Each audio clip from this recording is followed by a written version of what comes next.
Hello everybody, welcome to our next installment of New Horizons cooking classes for juniors and seniors. We're out at Simpson Orchards, located, Wally, where are we located? Just north of Leamington on Road 5. We're between Highway 77 and the Alberta town line. This is Wally Simpson, he's the owner. Wally's going to show us around a little bit and teach us a little bit about some apples. And here we are in the Simpson retail operation. You can see how the different assorted products. It's fall now, so they're starting to get into major production. What all types of apples do you grow, Wally? How many types? We have 32 different varieties, counting the summer varieties. And the hours of operation here? We're open Monday to Saturday, 8 to 5:30 every day, and that's year round. We're closed on Sundays. And how long have you been in operation here? We started the farm in 1921, so next year will be 100 years. We'll have a celebration for that next year. Okay, well, we came out to the orchard and we're going to get a few answers here regarding some of the different varieties of apples and what they're better for in the kitchen. Wally, which ones are we standing in front of now?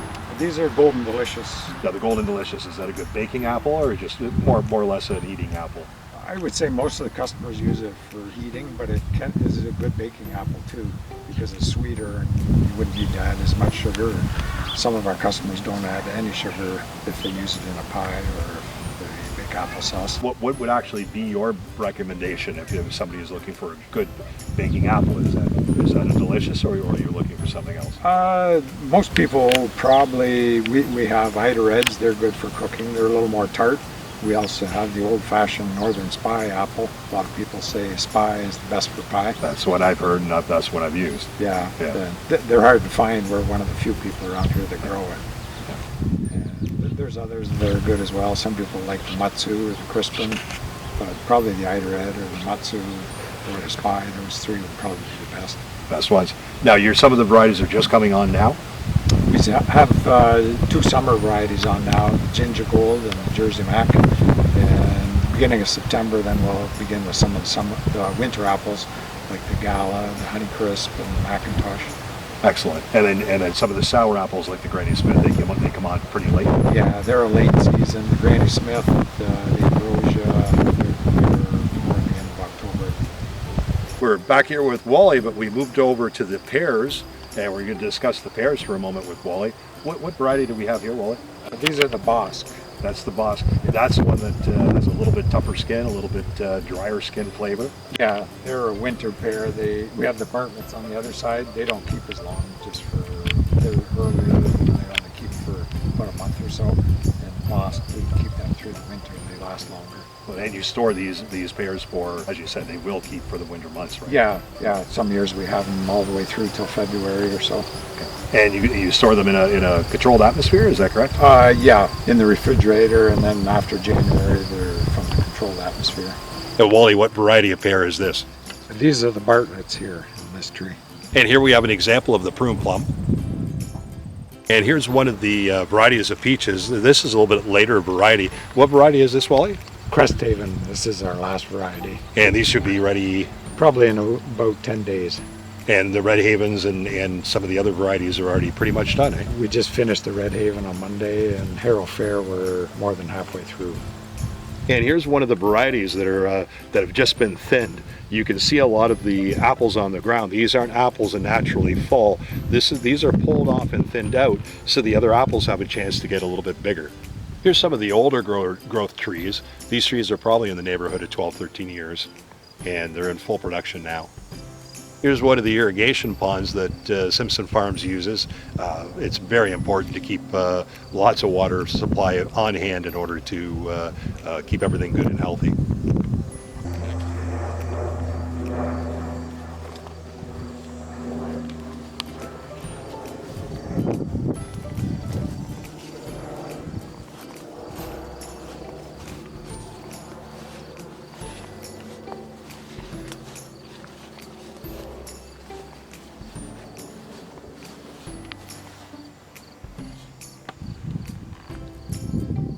Here's an overview of a section of the Simpson farm.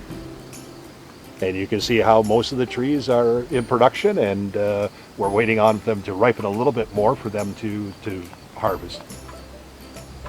And here we are with Wally, with one of the workhorses of the orchard.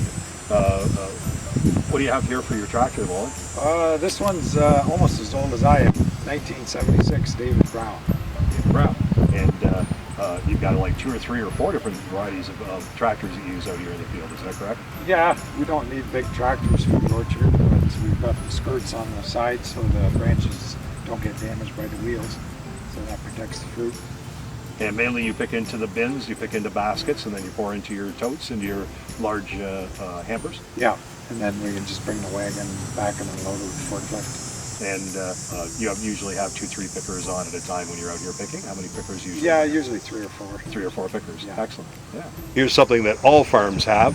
Here's a rain gauge. How was the water this year, Wally? Been quite dry overall.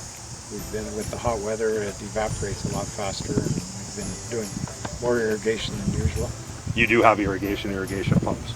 Yes, at the home farm we use mostly drip irrigation, and over at the other farm we have ponds, so we use the PTO pump on the tractor and the irrigation tubes and the overhead irrigation.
Well, I'd really like to thank you for allowing us to come out and visit you today and see your orchard and learn a little bit about apples and how apples are grown in Essex County. So we really appreciate the visit.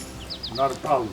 That should be part of the farmer's job, I guess, is to help educate Absolutely. how the food is grown. Absolutely. And again, we gave the public your hours of operation, and at any time you'd like to come out and visit the Simpson family, please do. They're great people. I've known them for, well, all my life I've known Wally and his family. Good day.